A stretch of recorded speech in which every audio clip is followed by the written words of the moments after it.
السلام علیکم ورحمۃ اللہ وبرکاتہ۔ حضرات، حضرت ابراہیم علیہ السلام کو اللہ تعالیٰ نے خواب میں حکم دیا کہ اپنے بیٹے اسماعیل کو میری راہ میں ذبح کر دو۔ باپ نے اللہ کا یہ حکم اپنے بیٹے کو سنایا کہ اللہ تعالیٰ کی یہ مرضی ہے۔ چنانچہ سعید و نیک بخت اور فرمانبردار بیٹے نے اللہ کے حکم کے سامنے سر تسلیم خم کر دیا اور اپنے آپ کو بے چوں چرا قربانی کے لیے پیش کر دیا۔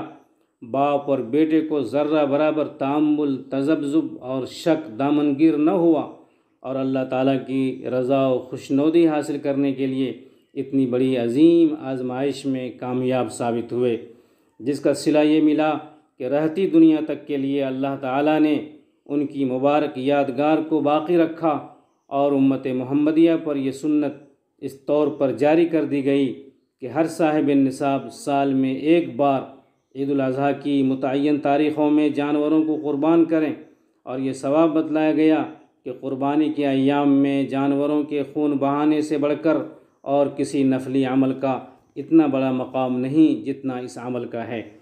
مسلمان اپنے رب کے حکم کا بندہ اور غلام ہوتا ہے۔ اس سے مطالبہ ہے کہ جب اس کا حکم آ جائے تو وہ اپنے تمام خواہشات اور تقاضوں کو بالائے طاق رکھ کر اللہ کے حکم کے سامنے جھک جائے۔ شریعت ہم سے مطالبہ کرتی ہے کہ زندگی کے ہر میدان میں اپنی خواہشات کو چھوڑ دیں، اپنی مرضی کو ترک کر دیں، اپنی راحتوں اور آرام کو اللہ کی رضا حاصل کرنے کے لیے پیچھے کر لیں۔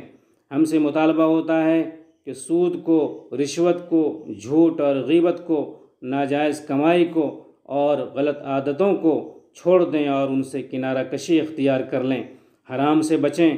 اللہ کے ان حکموں کو نیک بندے بجا لاتے ہیں اور اپنی ذاتی منفعتوں کو نہیں دیکھتے، بلکہ اپنے رب کی مرضی حاصل کرنے کے لیے وقتی فائدے کو بے چوں چرا چھوڑ دیتے ہیں اور دائمی فائدے کو سامنے رکھتے ہیں۔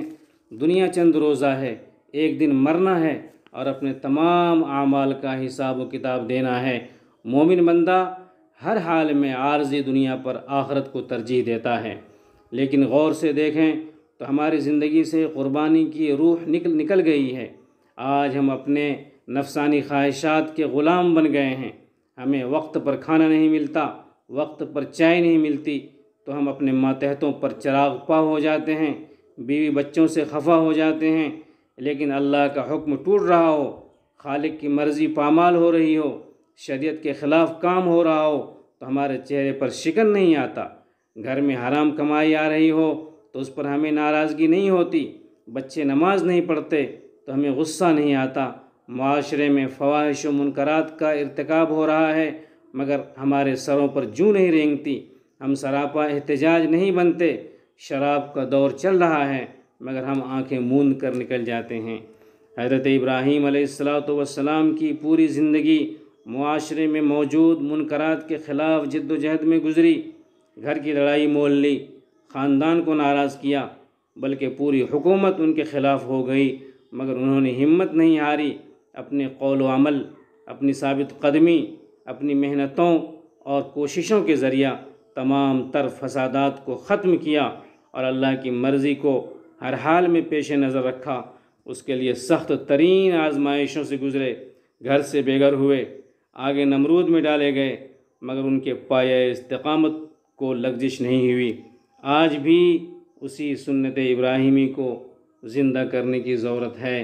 علامہ اقبال نے کہا تھا، آج بھی ہو جو براہیم سا ایماں پیدا، آگ کر سکتی ہے انداز گلستاں پیدا۔ اللہ تعالی ہمیں حضرت ابراہیم علیہ السلام کی زندگی کے مطابق عمل کرنے کی توفیق عطا فرمائے اور قربانی کی اصل روح سے ہمیں آشنا فرمائے۔